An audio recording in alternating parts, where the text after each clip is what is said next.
Helps if I mute. Hi, everyone. Good morning. This is Michèle from Connections. I hope you're all doing well this morning. Today, I'm super pleased to welcome Erica Ouimet from the Table de développement social du Pontiac. She is here today to talk to us about her role, what she's doing for the Table de développement social du Pontiac, the TDSP. So we're going to be talking about collective kitchens a lot and food, as well as some things that are going on in the community in the Pontiac. Welcome, Erica.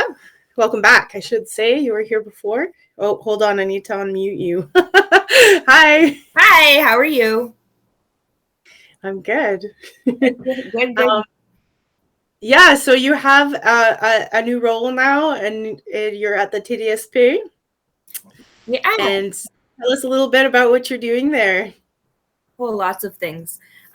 So yesterday I did my first what's called a collective kitchen, and basically it's where people from the community get together, and they go in financially on ingredients, and they make a bunch of recipes all together, and everybody gets to take some home at the end, according to how many portions they took.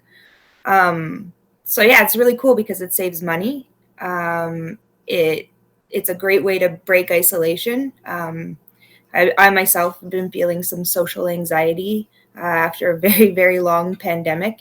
So it was really great for me. I feel absolutely rejuvenated where I thought maybe I'd feel drained. I'm feeling really good. A lot of people made friends. A lot of people shared contact information, or like business networking. Like some really cool things happened there socially. So I was really pleased with it.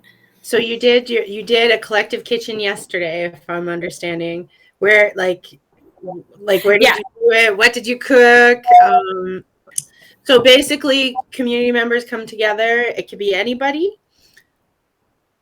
Yeah, so everybody's welcome. Like, it doesn't matter. Like I said, we're trying to save everybody money, and these days there's not really much of a middle class ground anymore. A lot of people are struggling, so it's really welcoming to people from all financial brackets, and it's welcoming for anybody, all genders, anybody who wants to just get together and have fun. So the first one I hosted was actually at Coronation Hall Cidery, which is in Bristol. Yes. And it's owned by the Graham family. They're really wonderful. They were great hosts. So they offered it to us free of charge. So we're super thankful about that.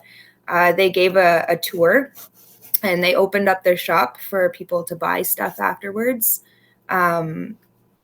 They got to ask questions about how the cider was made, and about the property, because it's a really, really old historical place with like an original dance hall. So it was a really cool place. Everybody really enjoyed the tour. Yeah, it was definitely a great time. That's awesome. So they got to hang out at the apple orchard and have some cider and all of that. Yeah. Yeah, that's really cool. So do you need to be like is it to learn how to cook? What if you already have like really good cooking skills? Is there, a reason to join? Yeah, so absolutely. Like I've been cooking since I was 20, around 20. So that's 15 years now.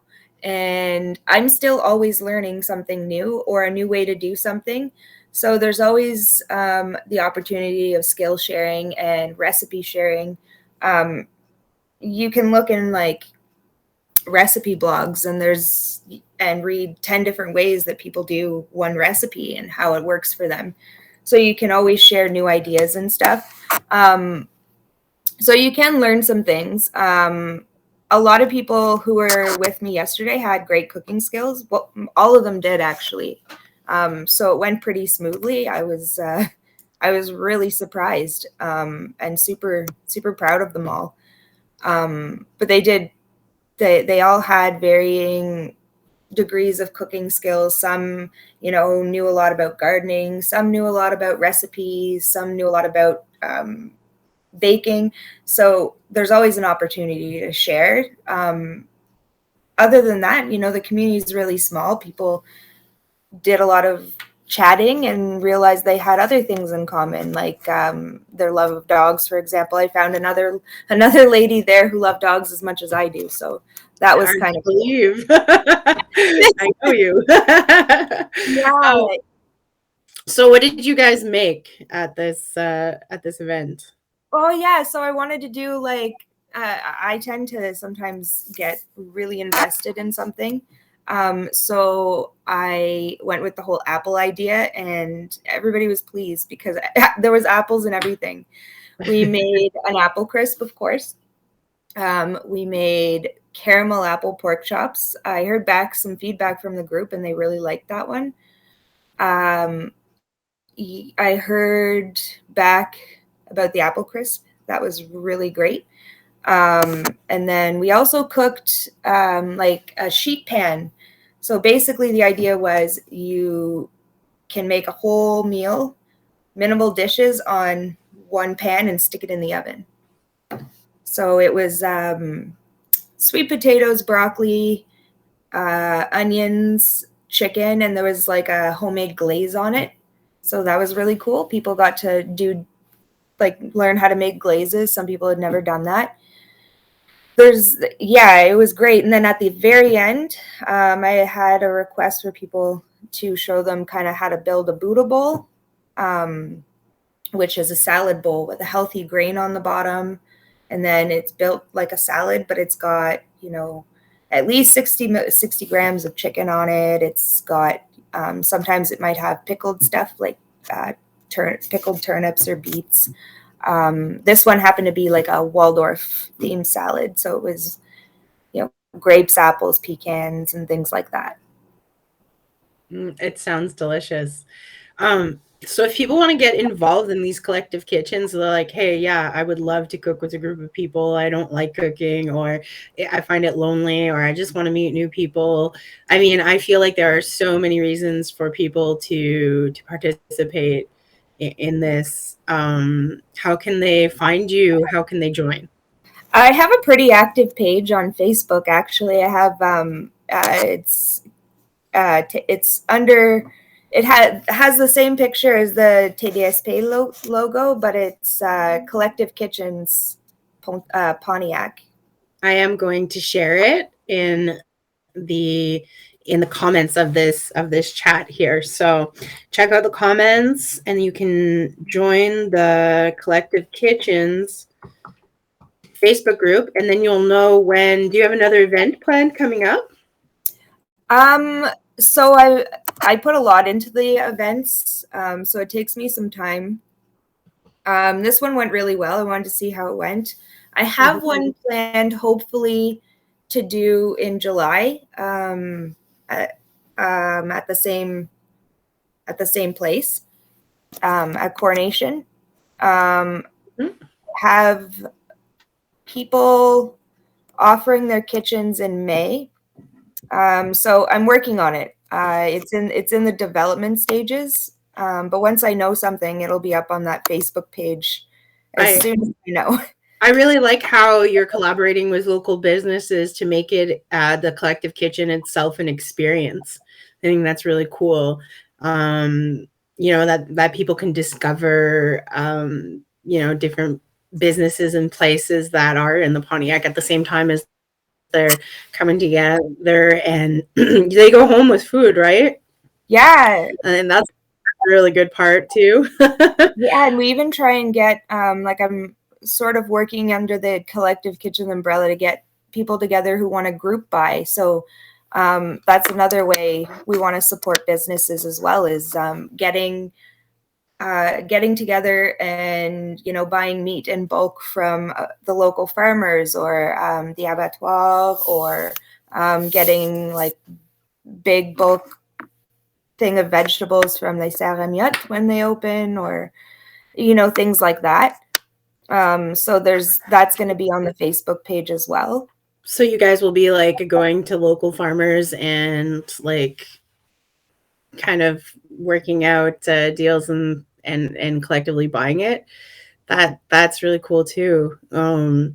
So a great way to save when groceries are so expensive and to support local. Yeah, Absolutely. that is really cool. So a lot of really good things going on in terms of nutrition, food, uh,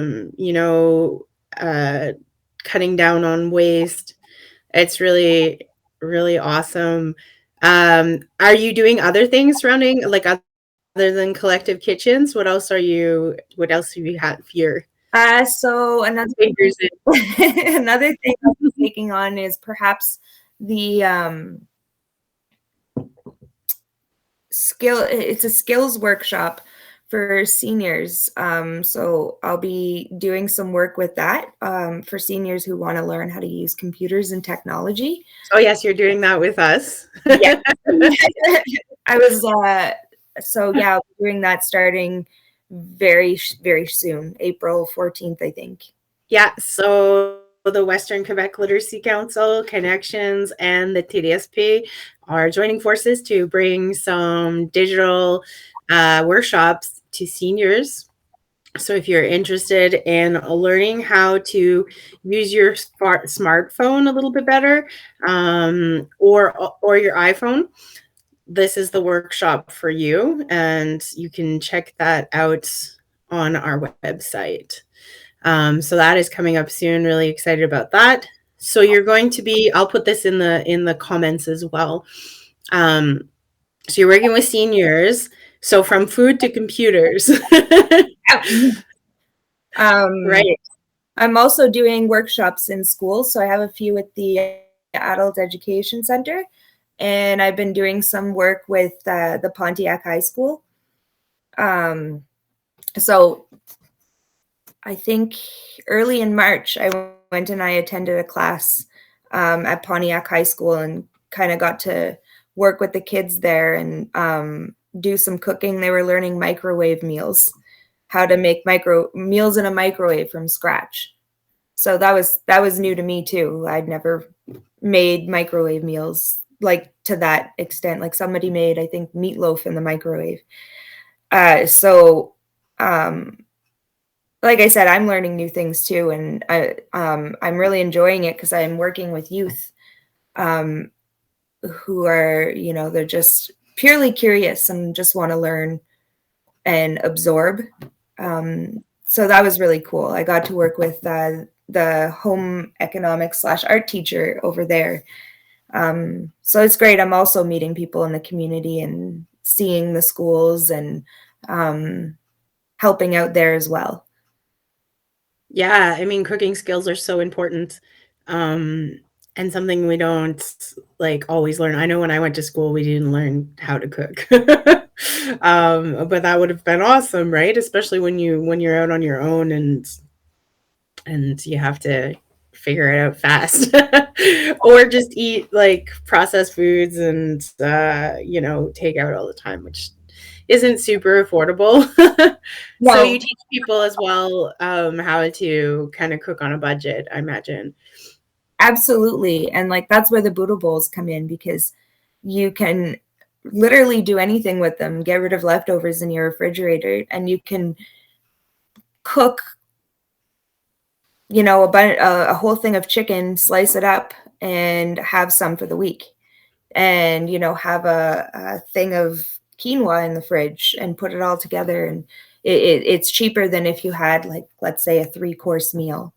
Mm-hmm. So I present different options of how they can eat well on a budget so that they feel good. They're nice and full and not starving Mm-hmm. like I was in the beginning Starving before I students. was. Yeah. Right. Yeah, So if there are other community organizations out there who are interested in getting you to come do workshops as well, that's an option too, right? I'm right here. Absolutely. Yeah. Yeah, I'm. Go ahead.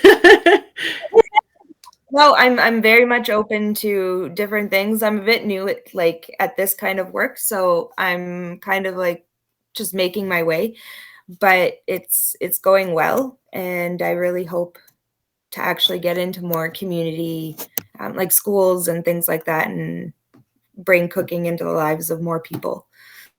I'm sure it will come. I've heard good things about your workshops already. So the word is going around the community that you're a valuable resource. So yeah, that's great. I'm glad that this project is moving along. Again, right? I used to do this a very similar job once upon a time, a long time ago. So it's really cool to see it going again, and that collective kitchens are seeming to be catching on, and people are seeing like the huge benefits to doing it like this. And I hope that we can do one soon for seniors at our senior center in Shawville. So we'll have to talk about that. Yeah, let me know. Yeah, for sure. I'll be game. Well, thank you for joining us this morning, Erica. Again, if anybody watching, listening would like to find out more about the collective kitchens or see how you can join up and get involved, check out the Facebook group, which I have the link for in the comments. And then also, if you're interested in our smartphone workshop, that's coming up real soon too. And the link is in the comments as well. Thank you, Erica, for joining us today. And I hope you guys learned about some of the great resources that are on the ground now in the Pontiac. And I hope that I'm definitely going to participate in some of these. And I hope that I get to see some of you there. Thank you and good morning. Good morning. Yeah, good morning. Goodbye. Good morning. Have a great day. Bye. Bye.